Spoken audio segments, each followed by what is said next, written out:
Good morning and thank you for joining today's call. The call will commence shortly.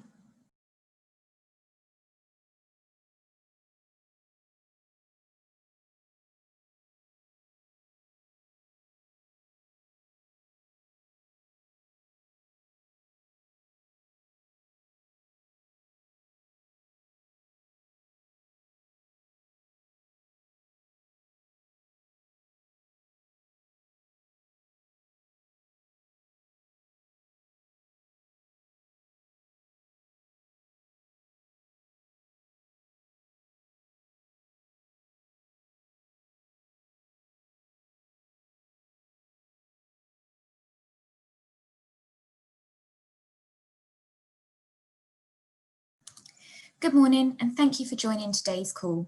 The call will commence shortly.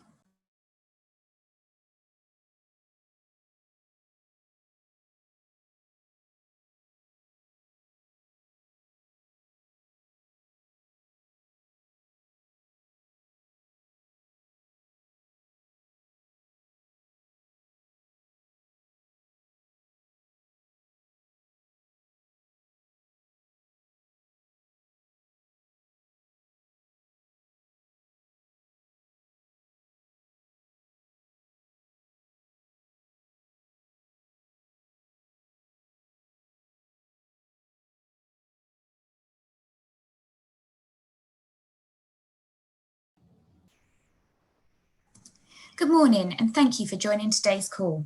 I will now introduce our host for today, Josh Singer. Over to you, Josh. Thank you, Amy, and good morning all, and welcome to this Cambridge University Land Society webinar, kindly sponsored by CBRE.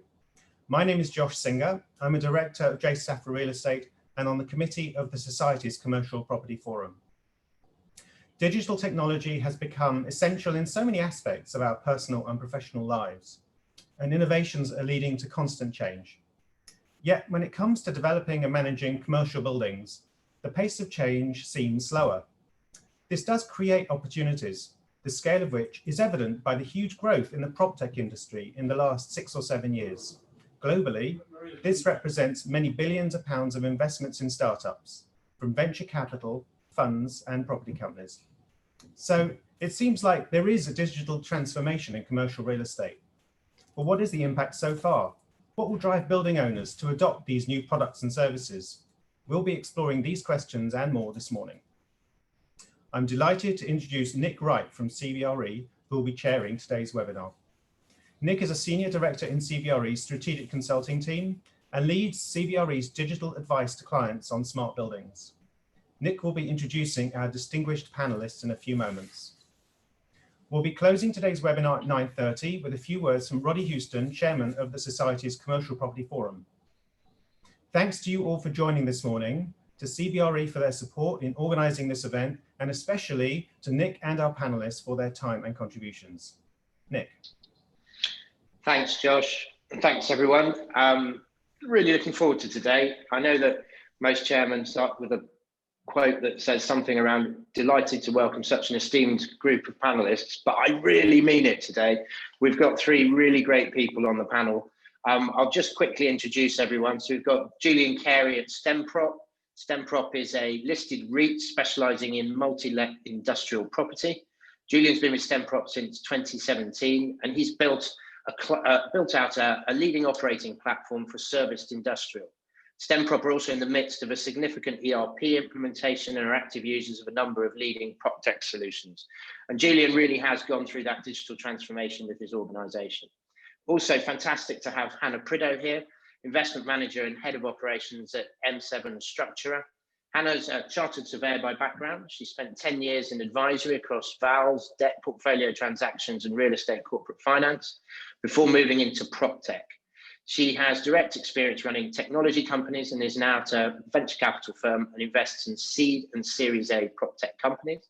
And finally, Jules Barker, who's head of smart places at British Land and really leading the charge from the REITs around what a digital building looks like and means for the future. So just wanted to quickly touch on the title of today, which is How are Owners and Occupiers Adopting Digital and PropTech Innovation? What is adding value?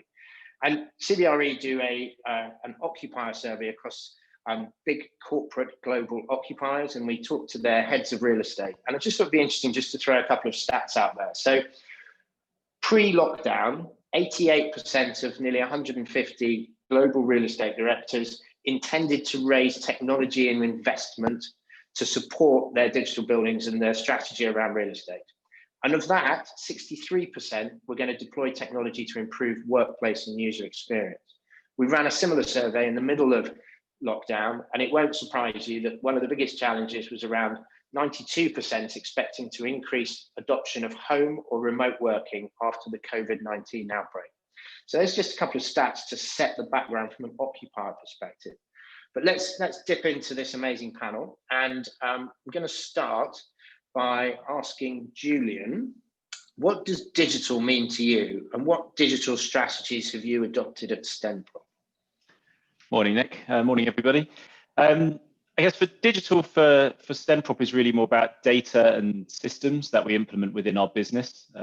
We are, on the whole, trying to move away from non-digital processes and use those systems and that data to harness the benefits of technology in our day-to-day working lives and roll that out to the benefit of our customers, our tenants. We are largely a multi-let industrial business, so we specialise in small unit multi-let. So we have about 1,300 units around the UK. So we're very much a high volume, relatively low margin business on a day-to-day transactional basis. So in a business of our type, technology is very much your friend. We process over 8,000 direct customer inquiries a year on top of those which come into our agents. So you can't really do that on a spreadsheet and a piece of paper. So we've been doing an awful lot of work on digitizing those processes, digitizing our customer experience, specifically around the leasing process as well. So trying to look at ways of removing friction from various different processes that we do on a regular basis. By way of example, we moved around a year ago now away from doing leases in paper to doing everything digitally.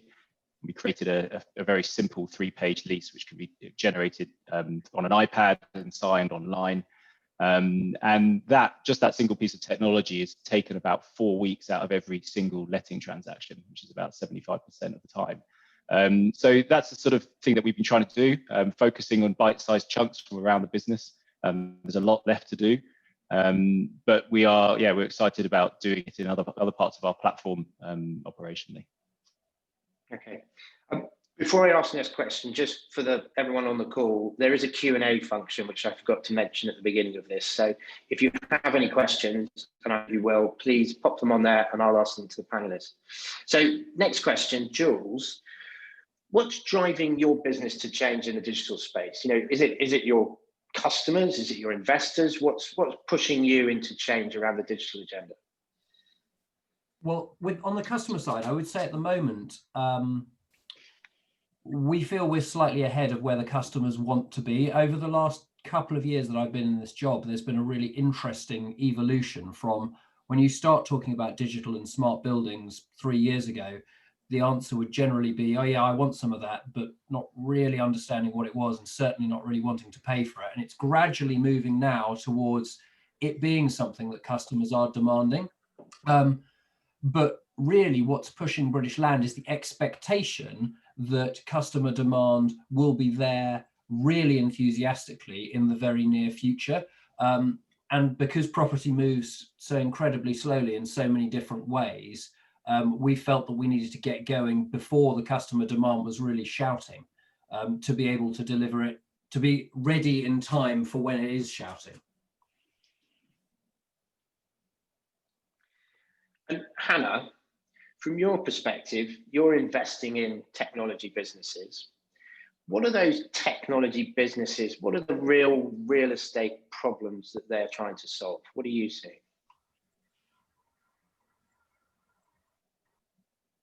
Thanks, Nick. Yeah, I mean, a complete mix, to be honest, and obviously it really depends on what sort of sector we're talking about. So as Untitled Chapter, we invest across the whole asset life cycle. So essentially where any part of real estate touches technology, we will look at it. Obviously in the sort of the earlier stages, the seed and series age, as you mentioned before.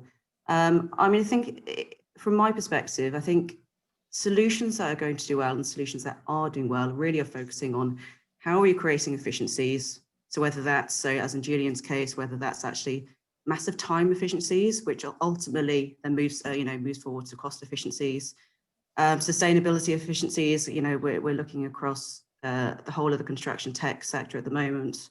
We actually invested in one a few months ago mid COVID. We're also about to potentially invest in another in the next few weeks or so. But it's also not just sustainability, but also really optimization, standardization, because again, those two are, I think, huge pieces which actually lead to significant problems in real estate.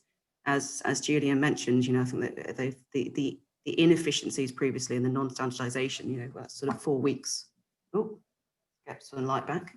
An extra 4-week process, which didn't really need to happen. So, I think those are the three: efficiencies, optimization, standardization, which really is driving a lot of problems being solved in the industry by a whole host of solutions that we're looking at the moment. Okay, so we've heard quickly from 3 panelists now, and it's interesting that kind of convergence around efficiency, process, time saving. And actually what that suggests is that what we're doing is we're not looking at tech itself, we're looking at business issues, and digital is a solution and an enabler in there. So with that in mind, Jules, what are you looking for from digital and technology in your business? So across British Land, we're looking for a number of different things, and I'd echo all the stuff that Julian was saying earlier. British Land is looking at a number of those different process improvements through digital, although I confess that because I haven't been running any of them, I haven't got any wonderful stats to show as some of those incredible stats Julian was sharing. But insofar as my role is concerned, it's about using technology in the built environment to make that better. And so some of the things that we are looking to do is to be able to understand our buildings better by using either sensors or gathering the data that exists already within buildings that just isn't being used properly. So for example, the data flows in a lighting system or an HVAC system, bring that together into a central location where we can analyze, understand, dashboard it, and then more importantly, in my opinion, apply artificial intelligence to it so that it can directly go back into control the building and optimizing it. Essentially, for me, that's what smart in my job title is about. That's what digital is about in buildings. That's what technology is about in buildings. It's making them better, but also more efficient places to be. And in that, I think we collectively, whether you're the landlord, the operator, the tenant, the user of the space, we collectively have to make a decision about what we're going to optimize for. Because once you've done the sort of thing that I said, you can optimize your building, but you probably can't optimize it for everything. You can probably make everything a little bit better, but you've got to choose what you want to spike on. Do you want to spike on making it the most comfortable building it can possibly be, where the employees can work at their absolute best and be the happiest they could possibly be? Do you want to make it the best it can be from a climate change perspective and reduce the energy costs of running the building as low as they can be? And it's probably fairly obvious that it's unlikely those two things are going to align up perfectly. Or do you want to focus on reducing the management costs of the building, the cost of cleaning it, the cost of maintaining it? And as I said, you can probably improve all of those things. In fact, given the state of most buildings in London, you can probably improve all of those things a great deal without compromising on each other. But fundamentally, you do have to decide what you're going to spike on, I think. Can I just jump in there quickly, Nick? Just to ask George, I'm just interested to know from a customer perspective, from a tenant perspective, where do you think put the most weight on those sort of 3 different metrics? My experience so far is that quite often it's a very, very interesting conversation, because quite often they haven't explicitly thought about it in those terms. And whenever I'm talking to customers about this, we end up going back to the now famous JLL, sorry, Nick, your opposition, the JLL framing, which I think they stole from someone else, now I come to think of it, of the 330-300, which I also don't understand why it's not 110-100. But anyway, it's 330-300 with the 3 being the cost of the energy to run the building, the 30 being the cost of the rent, and the 300 being the cost of the salaries. And when you frame it like that, it very quickly comes to the perspective that from a pure financial perspective, focusing on enabling your employees to be at their happiest and most productive is very clearly the most important thing to do. However, what then quickly comes into the conversation in my experience is CSR objectives and the overwhelming imperative that we all feel in the property industry, where we know we're producing a huge amount of emissions. How can we reduce that? So those two things seem to be the most important in most people's minds. There's how can we create outstanding offices that people want to come to, and obviously as a landlord, that's something right now we care hugely about as well for obvious reasons. How can we create those amazing environments, and how can we also reduce the energy costs, so the carbon emissions of a building? And what's interesting is we talk about real estate being squeezed from that socially responsible investment and ESG side, so from an investor angle, but also from the occupier demand around the building being a greater representation of core values.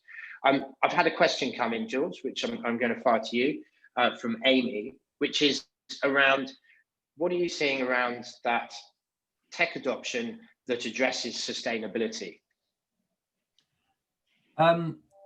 There's a lot going on in this area. I think there are a few things that can easily be done. So one thing British Land has been doing now for a number of years, I want to say about 5 years, it may even be slightly longer, is rolling out smart meters across our buildings. And there's nothing incredibly smart about smart meters by my way of thinking of it. And my way of thinking of smart is that story I was saying about it's all about bringing data into a central environment so you can automatically control the building. And smart meters don't do that. All they do is break down in much greater detail with much more immediacy information about the energy flows in the building. And what we found is by rolling those across our buildings and being able to, for the first time, say to our occupiers, you as an occupier have used this much energy and you have used that much, as opposed to saying the building has used this much, and because you have 20% of the building, you're going to pay 20% of the costs of that. By being able to say you've used this much, and by the way, you were using a lot of energy at 2 o'clock yesterday morning, we've been able to reduce the energy costs of running the building absolutely enormously. I want to say by 45%, but don't quote me on that because I'm not entirely certain that is the right number. But it's an enormous number we've reduced the energy costs just by allowing people to, removing the tragedy of the commons and allowing people to see where their energy spikes are. But other things that I think are coming in more recently is things like occupancy sensors. So we can start to see now where are buildings being used and where aren't they being used. And there's two steps to driving energy efficiency through that. One is just the dashboarding and understanding that behaviorally, Fridays are really empty, for example, or so why don't we not use all 3 floors on a Friday or something like that. So driving behavioral change that means you can reduce energy costs where typically you're underutilizing space. But then the next step is that automation process of deliberately not heating meeting rooms because at that moment they're not busy, or by the building understanding that there's no meetings in that room until 10 o'clock and therefore I'm not going to switch the heating on in there until 9:45. Or I was expecting 5 people in the meeting room, but 10 people have turned up. So I'm going to adjust the heating regime and the air quality regime to respond to that. And you can be really efficient with how you're doing things. To me, those are the two most interesting things happening. So we've got a couple of use cases of tech being deployed. Julian, you've gone through a digital transformation. How do you actually go about doing this? And is the industry set up from a buyer-seller perspective, i.e. you as a buyer and PropTech as a seller, to really do this efficiently? A single word answer would be no, I don't think. It's been a really interesting process, and we've gone through a bit of a journey in terms of how we buy technology and our ability to buy technology. And I mean, originally, sort of in the earlier days of PropTech, I was very excited and running around and signing up to lots of new PropTech solutions, which looked very exciting and had the opportunity to sort of change the way that we did certain things. And as sort of time went by, most of them fell by the wayside. Certain ones I think could be quite successful independently of the customer, but those ones which had any reliance on us as a business to be successful typically were much less successful. So what we ended up finding is that all routes tended to lead to the data that we had as a business, which is really the fuel for most of these technology solutions. You know, that's what they run on is good quality data, and because of that, you know, they require, like I said, if they interact with the customer, then they require the customer to have a good handle on their data. And so we ended up finding that all routes led to our internal data quality. And when we sort of started buying technology, we all said, oh, well, everything's up for grabs other than the ERP system, which is, you know, the core finance and operating system, which sits in the middle of our business, because that's too much of a beast to go near. And we ended up going full circle and saying, well, actually, the one thing we definitely need to sort out is the ERP system. And that's the process which we're currently working our way through now. So, and I think that once we've done that as a business, and we're doing quite a lot in the sort of data lake arena and opening up our data to third-party applications, and how we're thinking quite long term about how we can share our data with other people and other platforms to sort of harness value for our business. And I think until, as an industry, most people have that infrastructure in place, I think it's going to be very difficult for a lot of these PropTech solutions to work closely with their customers. Like I said, the ones who can work independently, I think it's fine. If you can go in and deploy your system, say in a building, and then you have a dashboard which is just run by you, and your customer can log in and see that dashboard. It's all within the ownership of that single technology solution, and that's fantastic.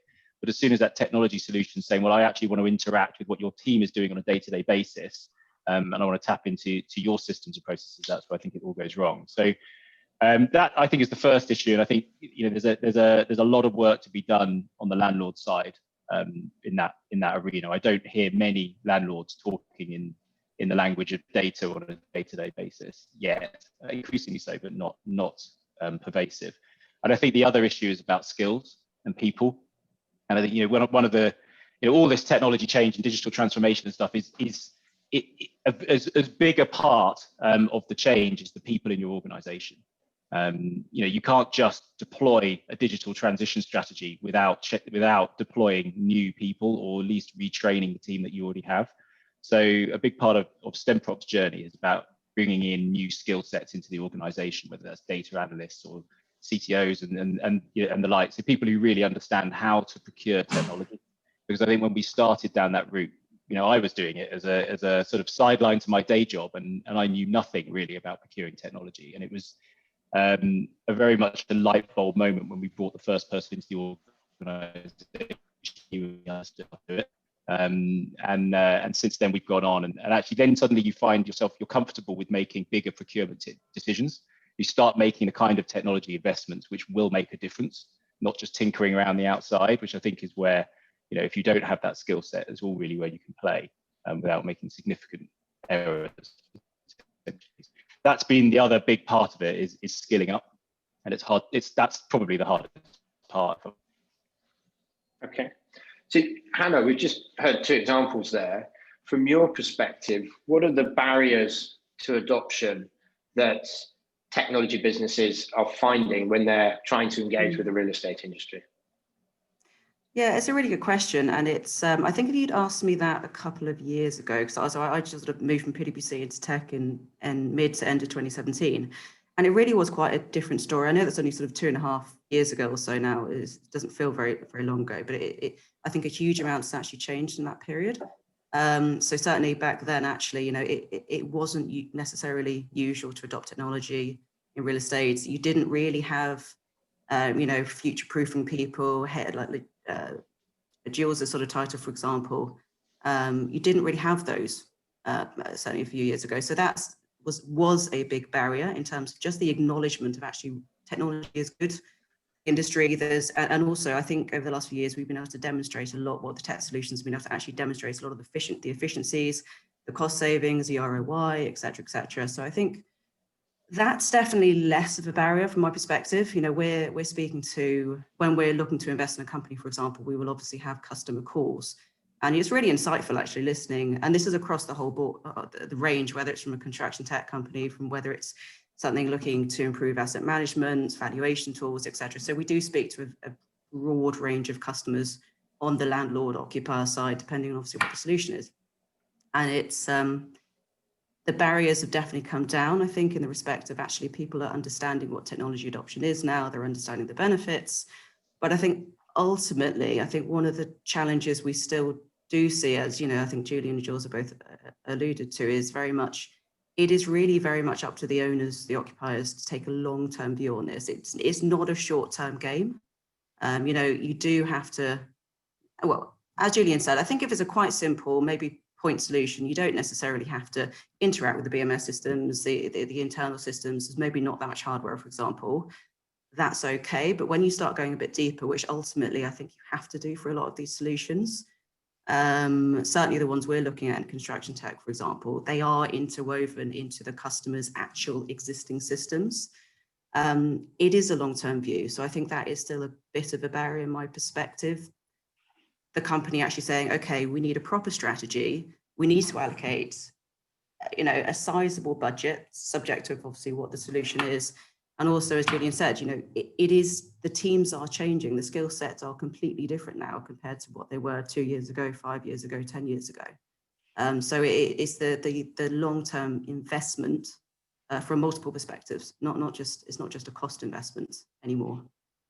But I certainly in the last few years, it has, I think I have personally seen a notable improvement, having been on the tech side and actually selling solutions to on the VC side now and speaking to, you know, multiple different types of customers.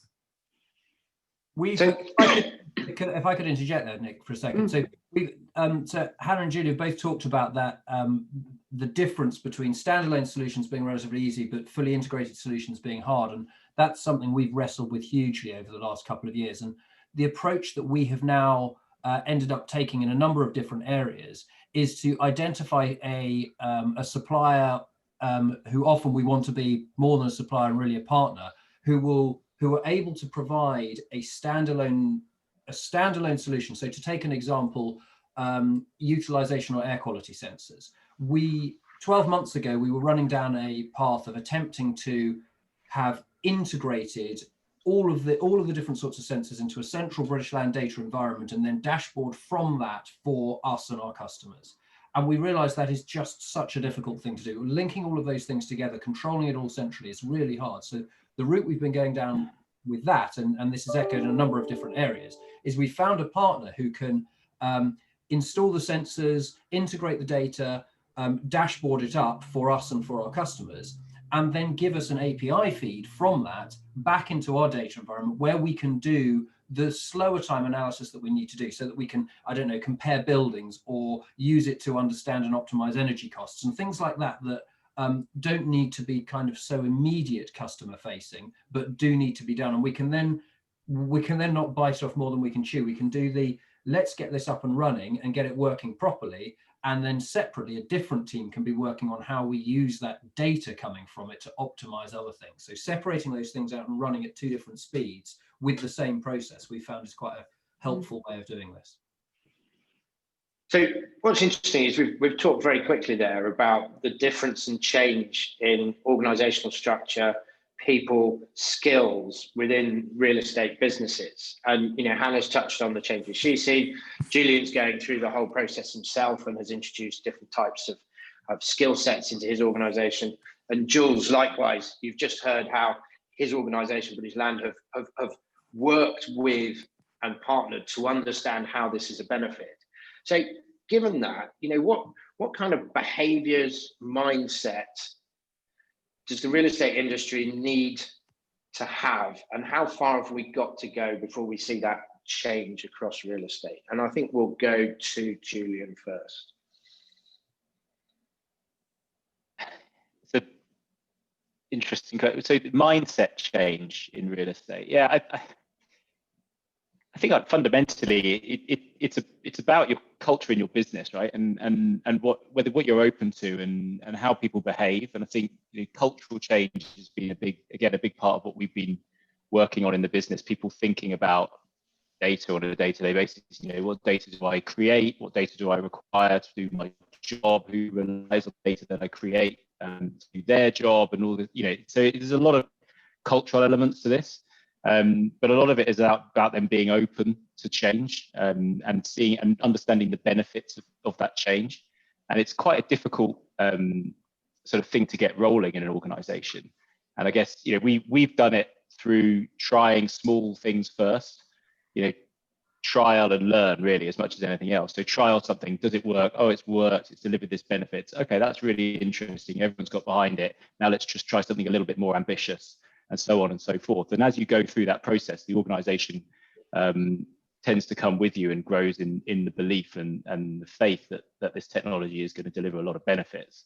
Because there is initially, I think, quite a lot of resistance in all people to change, right? It's natural.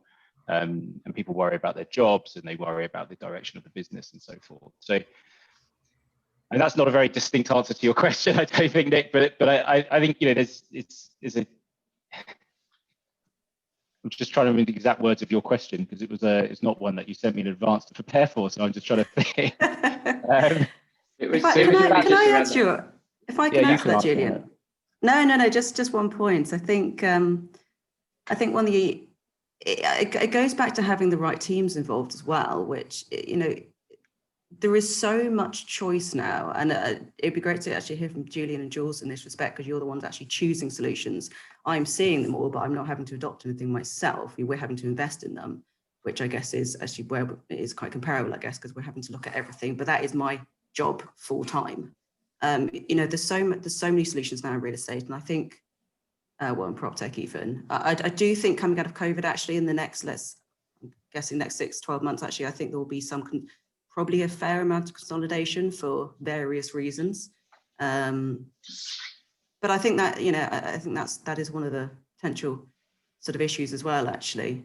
So I don't know whether, Jules, is something that you guys have struggled with, because it is a full-time job, and I think that's potentially answering part of the question, Nick. Yeah, it is. I think, I think there is a fundamental mindset shift that is needed and is happening, but is needed. If I could caricature, and I'm stealing this caricature from a colleague of mine, but I think it's brilliant. A caricature how the industry used to be is a lot of white men in suits flying around the world, spending £1 billion on a building, leasing it for 20 years and then going skiing. And that's essentially what this industry has been for decades. And when, as an industry, we've got so used to operating in the same way for so long, and a very low tech way. There's not a great deal of technology required to do that caricature I just said. And when we have got so used to making a number of very big decisions, do I redevelop that building? Do I build that building? Do I buy that building? There are, big numbers involved, and there are large amounts of risk involved, but we've got really, really good at quantifying, managing that risk, and establishing what the return would be, the risk-weighted return should be from those sorts of activities. We are just not good at assessing the risk-weighted return of changes to our business model that are required by technological disruption. Mm-hmm. It is incredibly difficult. It's impossible, isn't it? Because you need a crystal ball to see where all this is actually going. We don't know. You kind of know when you're developing a building what the parameters are of what's likely to happen, and you can measure for that, and you can give a kind of left and right of arc of where the danger zone is, and you can work out what the outcome is. You can't do that with technological disruption that we're facing.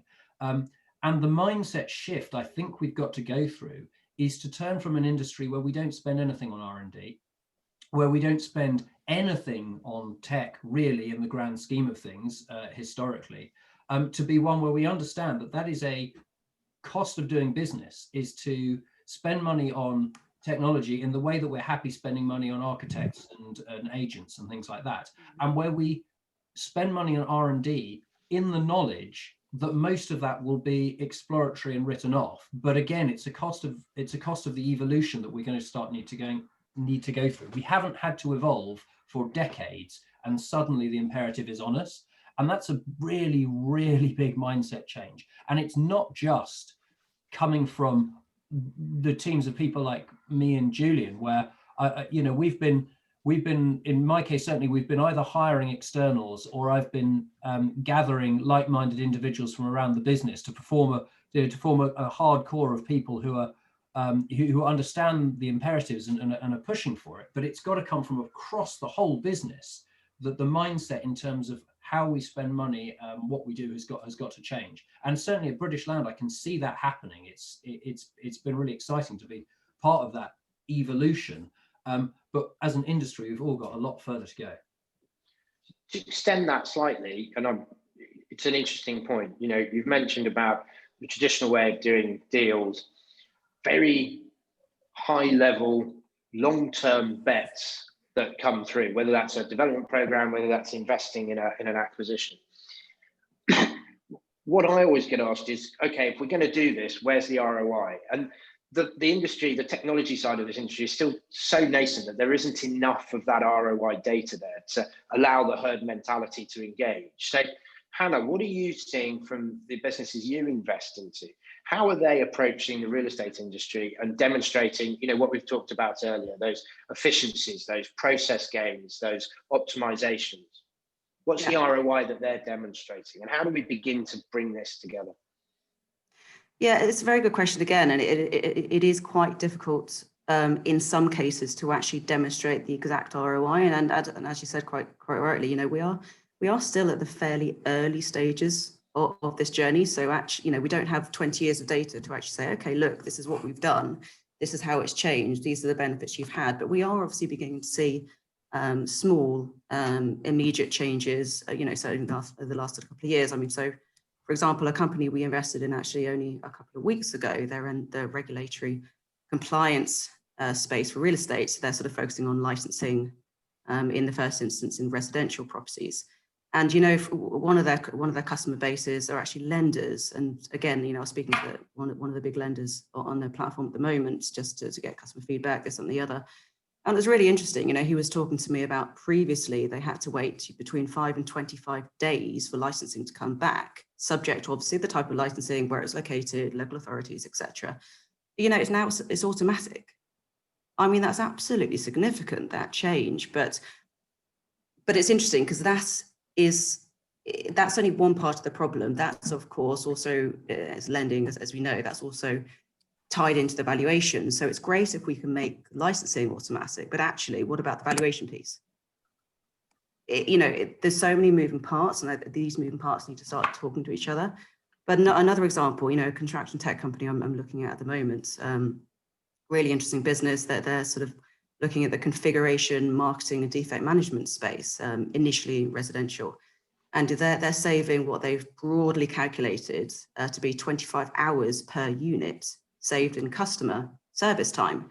And again, you know, that's significant. Just multiply that by someone's salary over X periods, subject to obviously the length of development, etc. You know, it's pretty significant, those sorts of costs. Whether you then decide, okay, actually we need less people, or we upskill those people instead so they can do something different. That's obviously depending up to the company, but it creates choice.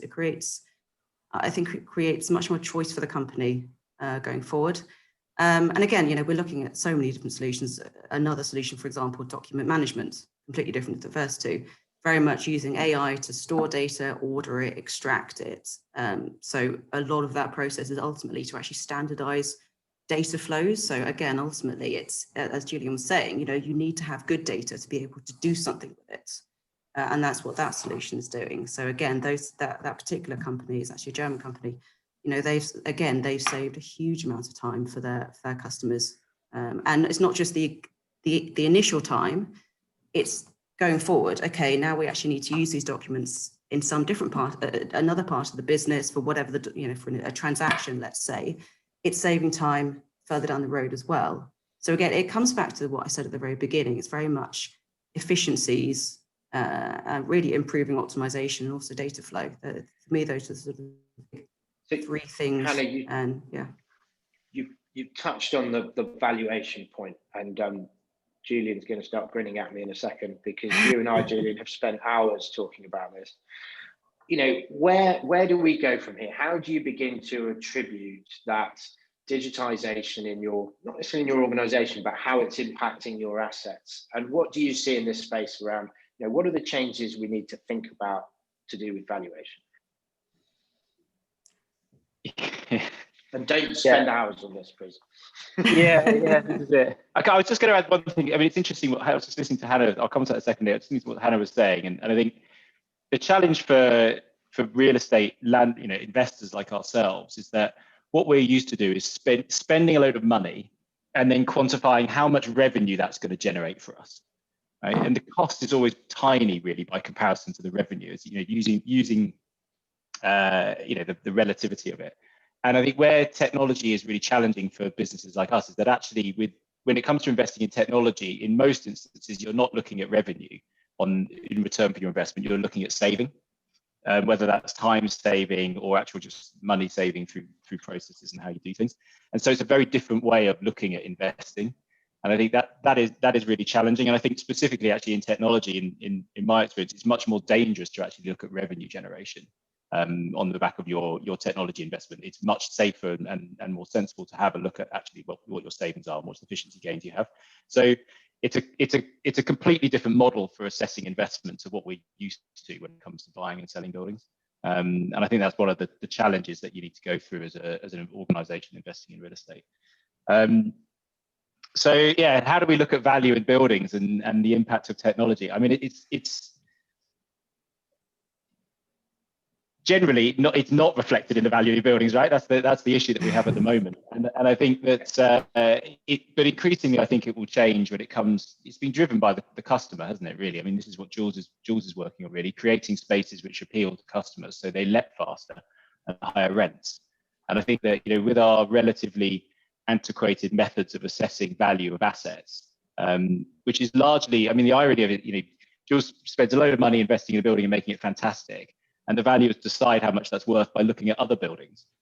It does seem slightly perverse when you think about it, but I think that will need to change, and people will need, it will be about the valuers assessing, saying, okay, well, look, the building that we're actually valuing is different to other buildings. It will let quicker, it will generate higher rents, it will have higher levels of tenant retention, and only then will we see it coming through in building values. I think for our business, we're taking a different strategy towards realizing the value of our technology, and that's by saying, look, we don't want to be valued based upon, we are listed, right? So we're valued on a daily basis, on an hourly or second basis, and we want the value of our company to be derived from the revenues that we generate from our buildings, not from the value of the buildings themselves.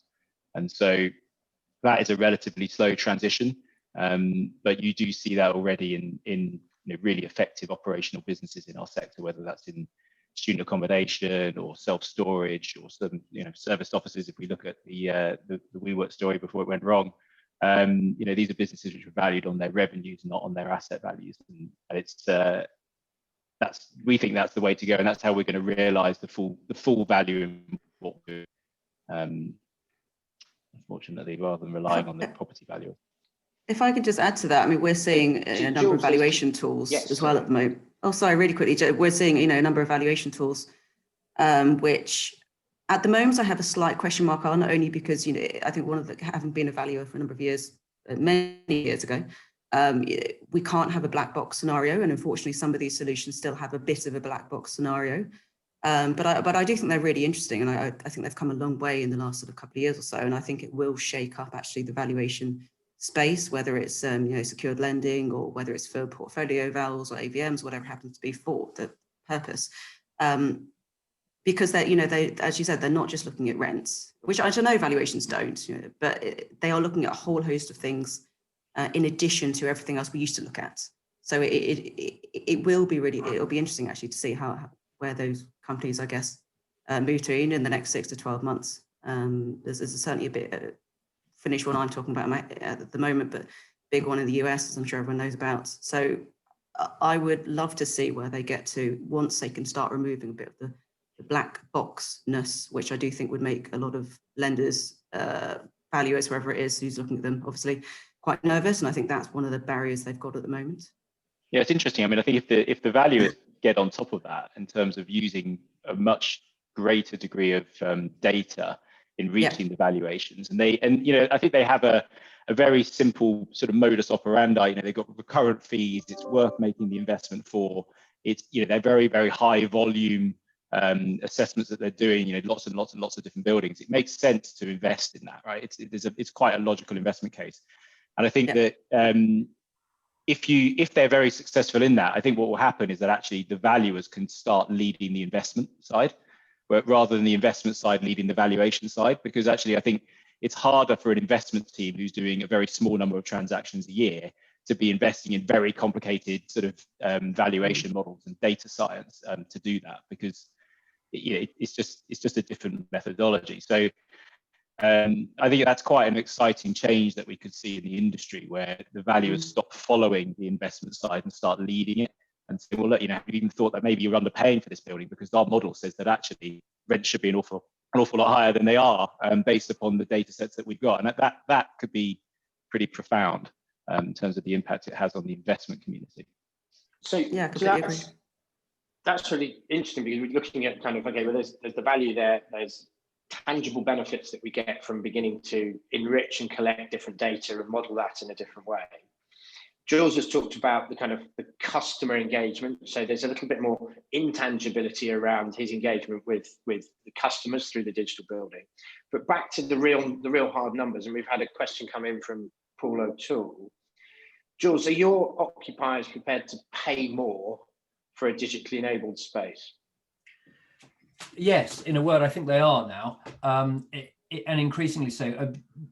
The other thing that I would say in terms of the value of this, though, is it's not just about the kind of valuation incrementals that Julian and Hannah have talked about. I think there's also something really important about buying a building with 10 years worth of detailed data flows should be worth more than buying a building without, and particularly if those 10 years worth of data flows are organized and formatted in a way that you can immediately pour into your data lake and derive insight from them, which is why we collectively as an industry have got to get around the table and agree how we're going to structure those data sets, because it should absolutely be that if I buy a building from company X, that I don't need to spend many millions reconfiguring the data before it can talk to my other buildings.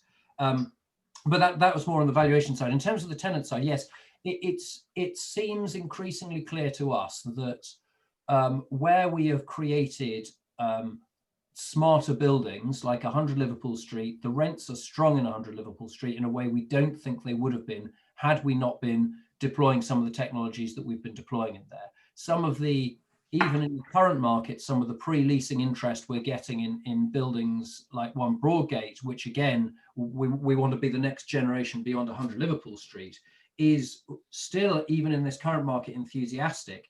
And the conversations are increasingly around how is technology going to make this building better for me? So there is part of the answer is yes, I believe that occupiers are increasingly prepared to pay, certainly the more forward-thinking occupiers are prepared to pay more for buildings that use technology to make them more comfortable and more efficient places.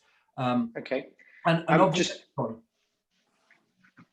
just saying, just conscious of time, we've got a few minutes left, so apologies for. All right, so you actually froze on me very quickly then. So I'll leave that observation, which was going to lead me down a massive tangent, so I won't do that. But then the other thing is, people are also increasingly happy to pay additional increments for other technological services. Now, we've done this for years already, meeting room booking systems, but increasingly the concept of paying extra to put sensors in so that you can monitor the air quality and utilization in real time is also something that people are prepared to do.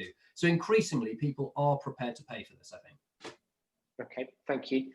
And again, we were leaving this till last, and actually we've had a question come in from Himanshu, who has written the question much better than the one I've got on my list. So the COVID question: how has COVID impacted the uptake of digital and proptech innovation? Has it accelerated or dampened existing trends in the uptake of new digital and technology solutions?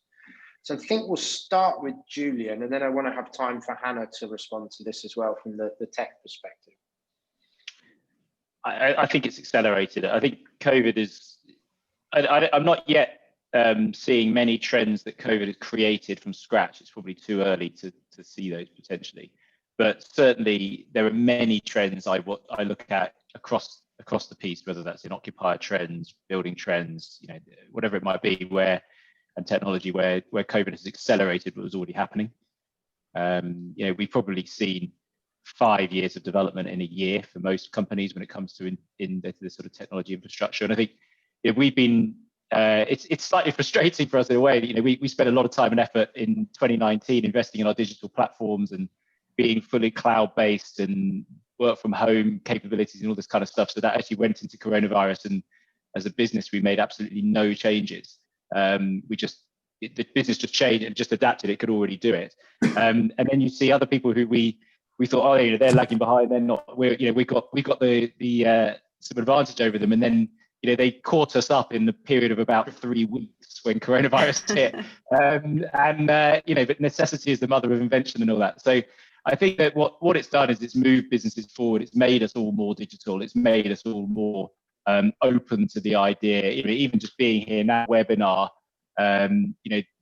Why did we all spend so much time traveling around to have very brief meetings when we could have just done it quickly and easily and more efficiently? So I think it's going to hugely enhance the belief certainly amongst executive teams of the benefits of technology across their business, and has forced them to trust their teams and their employees, and that they can utilize that in a safe, responsible manner to the benefit of the company. So I think it's definitely pushed us forward. I think more people are going to be shopping around for digital solutions on the back of it, because they have a better digital infrastructure through what they've had to improve through COVID. Whether I think we will maintain that speed is down to the individual companies, because this is a huge investment opportunity now. Everybody sort of raised their game. This is the time when you double down and push on, rather than go, 2020 was a big investment in technology year. Let's just calm down for a couple of years and stop investing. I hope that isn't the case. I hope people see the benefits and plow on from here. That's the opportunity, I think. So, Hannah, that's good news for you. You must be seeing your investments go through the roof. Is that being reflected in the interest that you're seeing from the organisations you invest into? A complete mix, to be honest. I agree with everything Julian said. I think COVID has just pushed things along quicker than they probably would have done already. And I think it really depends what sector you're looking at as well now. The people in the company, do they want change? Ultimately, a company led by people who are not too keen on technology, regardless of COVID, is not going to push it along too quickly. But no, I do think a lot of companies have actually taken some. I'm doing sort of two things at the moment. I'm speaking to a lot of obviously PropTechs, but also a lot of landlords in terms of what they're looking for in terms of their digital solutions, etc.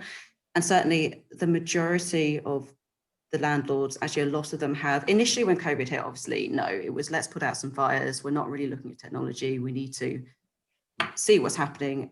But then sort of, post that, it was very much, okay, given what's happened this year, actually, a lot of them did think, I think as Julian was saying, actually now was a really good time to actually really invest in technology. So we have seen a lot of adoption, but that then moves into the direction of actually what adoption have we seen? It's been pretty apparent actually what solutions were nice to have versus what solutions are must haves. That definitely has become more apparent during the lockdown period so certainly from what I've seen.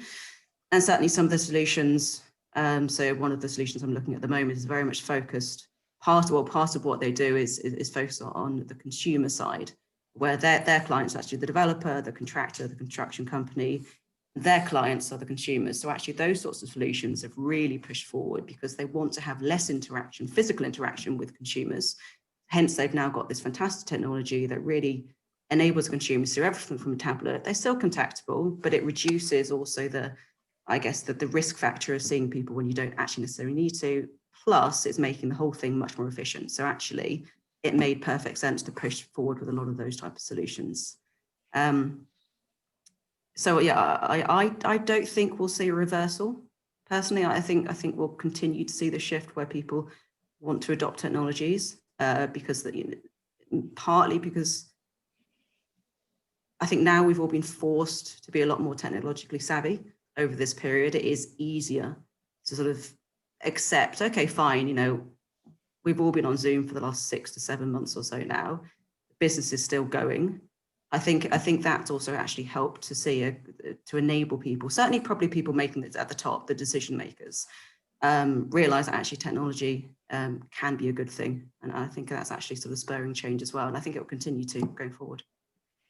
Okay, we've got about 5 minutes left. We've had a few questions in and we've put those to the panel. I just wonder if there's anyone else who wants to type one up quickly before we finish. If there are, please get them in quickly. I've got one final question to ask, which is a sort of very quick fire to each of you. Given what we've talked about and where we're looking and the excitement around acceleration, acceptance, awareness, the potential of digital, what are the solutions that you would place your bets on and why? So I think we'll start with Jules first. Short term, I think it's things like sensors and dashboarding around space utilization, air quality and things like that. Those are post-COVID increasing dramatically. Longer term, it's linking it all together and enabling a building to automate itself. It's the AI, it's the flows of data, it's the clever people who can create a data environment with the architecture that allows you to deploy AI into it and control the building back. And that is where that will be the big win in this industry. But that's not in the next year or two, I don't think. Yeah. Hannah? Completely agree. I think COVID, as we know, has definitely pushed those ones forward. But I think slightly higher level approach from me, you know, irrespective of the sector, the type of technology, I think essentially technologies that, and I know, so I'm repeating myself slightly, but I do think it's quite critical. I think technologies create efficiencies, whether it's cost, time, sustainability, whatever it is, they enable optimization, enable standardization. They will do really well going forward. I think short, medium, and long term, ultimately, that is what technology is meant to be doing. The fundamentals. I think there'll be a mix of point solutions versus end-to-end solutions. Again, really depends on the company in question, what they're trying to achieve. And also that's them. I think we need to really enable landlords and occupiers need to work out, first of all, actually, what is the problem they're trying to achieve? And that will obviously dictate, I think, where we see new solutions developing further. But yeah, I think fundamentally it's those 3 points which will succeed, okay. Short, medium, and long term. Julian, your chance to finish up very quickly. Okay, thank you. You know, I completely agree with Hannah. I think as a landlord perspective, you know, efficiency is everything. I think it'll be solutions which help us manage our data in the short term. I think we're all grappling with data. You know, we've all talked about it and the issues of capturing, manipulating, and driving value through data. So, you know, we're placing a big bet on a centralized system which can work across our entire organization to help us manage that data challenge. And I think once you've got that in place, then I think that the world opens up to, you know, other point solutions around your business where you can start doing more exciting and innovative things. But I think if you haven't got that central spine in place of data, you're always going to struggle. Okay, thank you. So what we've heard today, we've got big business issues that are challenging around efficiency, process, time, optimization. Interestingly, those can be enabled by technology and digital. Data is still at the fundamental heart of everything, and it's where we're going to win if we can get this right in the industry. And that's about quality, the management of it, but understanding the power of that around the outcome. Never forget that in this game around digital, trial, test, learn, look for partners, develop things in partnership. We've still got a bit of a way to go around people, skills, culture, and ultimately we still need to get the business case right around the return on investment, the value, the opportunity in there. But we're in a good place. It looks as though COVID has helped with acceleration, awareness, and acceptance of digital. So thank you, Hannah, Julian, and Jules. I'm now going to hand over to Roddy for just some final words.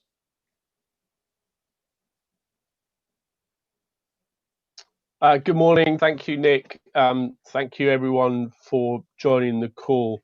I'm really interested in this space. So my role at the Civil Service, we are setting the estate strategy for the Civil Service occupiers. I think we've got about 300,000 people who normally would go to offices in the Civil Service. COVID-19 means that almost none of them are in any of our buildings. So the question for the Civil Service, for the taxpayers, well, how do we want to use space going forward? How are we going to use space going forward? Who's going to need to be in which building when and for how long? And what happens when they're not in the building? So technology to us, in my mind, isn't optional. It's absolutely fundamental as to how we really understand how we're going to use that space and to what extent could we get rid of it and save money? To what extent do we need to reconfigure it to make it work better for collaboration in the future? I hope everyone's enjoyed this talk as much as I have. I'd really like to thank all of the panelists and all of the colleagues who've asked questions on the various chat forums. Thank particularly Nick. Nick and I first met now more years ago than I care to count, Nick, when Nick arrived in the room next to the room I was sharing in a little house in Marlborough. And Nick, I'm sorry, it was a stressful time for me. I was doing fourth term entrance exam to Cambridge, and those of us who've done that know that that's a pretty intense time, working long hours. But I hope he's forgiven me for being a bad neighbour at the time. Really big thank you to CBRE for hosting this and for the excellent online facilities. We do hope you've enjoyed this. We do have some other events coming up in the Cambridge Land Society. Thursday, the 5th of November, we've got a session on the inward investment from Asia Pacific. How attractive is the UK now? Judging by the way that the London resi property market seems to be holding up, the answer seems to be very, but that's going to be fascinating. We also have our careers event. We have a careers of property fair every year. This is on the 11th of November. Sadly, that will be online. It's not quite the same as meeting everyone, but for obvious reasons, we're online. Then on the 12th of November, next morning, we have our annual market trends update panel. The Black Swan year, what has it really meant for the market and what is the forecast going forward? Followed a week or so later by the investment case for rewilding, the ESG series that Amy and others have been pulling together on the 19th. And there are other events coming forward. So please look on our website. Because the way this year is going, everything's online, which means that most of our events are now free and they're open to anyone. So feel free to come along. I'm going to stay online if anyone wants to chat or pick up a fascinating conversation. Hope anyone else can. Otherwise, let you get on with your morning. And thank you very much again to CBRE, Nick, and all our panelists.